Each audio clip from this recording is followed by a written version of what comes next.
50 years ago, 4 out of 5 Chinese people worked in the fields with hoes. 96% of the population lived below the poverty line, and today, China produces a third of all goods on the planet, wages trade wars with America, and sends spacecraft into space. How did a country that once seemed impossible to catch up with make the greatest economic leap in human history? To understand China, you need to know one thing. For thousands of years, it saw itself as the center of the universe. The Middle Kingdom.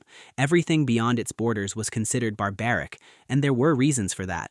Until the 19th century, China accounted for a quarter of the world's GDP. Silk, porcelain, tea, all were produced only there. Europeans paid in silver because China didn't need anything else from them. But everything changed when the British found a product that could hook an entire empire: opium. By the early 20th century, every fourth adult man in China was smoking it. 2 opium wars, humiliating treaties, the loss of Hong Kong. The Middle Kingdom, which had looked down on the world for centuries, was brought to its knees.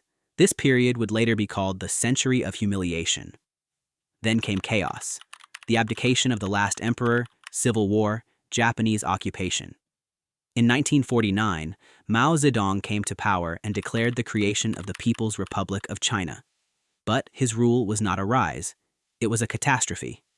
Mao wanted to make a great leap forward and decided to surpass Britain in steel production. Peasants melted metal in their backyards using kitchen utensils. The quality was terrible. Fields were abandoned. Add to this the war on sparrows, which destroyed the ecosystem and led to a locust invasion. The result was famine that claimed between 20 and 45 million lives.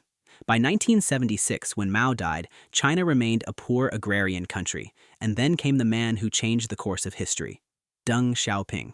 His philosophy was simple. It doesn't matter whether a cat is black or white, as long as it catches mice, it's a good cat. He didn't divide reforms into socialist or capitalist, he divided them into those that worked and those that didn't. Xiaoping leased land to peasants, allowed them to keep surplus production, legalized small businesses, opened special economic zones along the coast: Shenzhen, Zhuhai, Xiamen.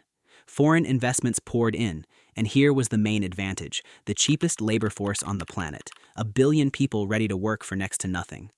But Xiaoping did something else brilliant. He limited terms in power to 2 5-year periods and set provinces against each other. Every official now competed to make their region a leader. China turned into a massive competitive market inside an authoritarian system. Then came the most interesting part. China began copying everything: cars, trains, smartphones, corn seeds, Tesla autopilot technologies. General Motors, Volvo, Siemens, Alstom came to China dreaming of 1 billion consumers and left with their technologies being reproduced by local competitors. The rule was strict: if you want to work in China, you must open a joint venture with a local company. In the 2000s, China bought high-speed trains from the Germans and the French. By 2015, it had become the world's largest producer of trains. Even the German giant Deutsche Bahn began purchasing Chinese trains because they were cheaper and just as good. Europeans tried to merge Siemens and Alstom to compete with China. The European Union blocked it, fearing a monopoly. While Europe argued with itself, China became number 1. Add to that massive subsidies for domestic companies, the new Silk Road, and loans to developing countries secured by ports.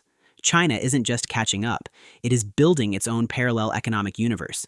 But in every barrel of honey, there's a spoonful of tar. And China's is a big one. First, there's no one left to copy. To grow further, it has to innovate itself, and that's slow and expensive. Second, the population has started to decline for the first time in decades. The one-child policy left the country with an aging society, a gender imbalance, and a shortage of young workers. Third, domestic consumption in China is lower than in any developed economy. The country produces for the world but consumes little itself, and wages are rising. Intel, Nike, Microsoft are already looking at Vietnam, Bangladesh, and Mexico. For the first time in 25 years, foreign investment is flowing out of China. And here's the most interesting question in the global economy today: who will be the leader tomorrow? China, which continues to grow against all odds, or the United States, which will hold on to its throne, or will we see an unexpected third player? We'll find out in the next decade. And in the next episode, I'll break down how exactly America is responding to China's challenge, why the trade war between these two giants could change all of our lives, and which country is quietly preparing to take the crown from both of them. Subscribe so you don't miss it.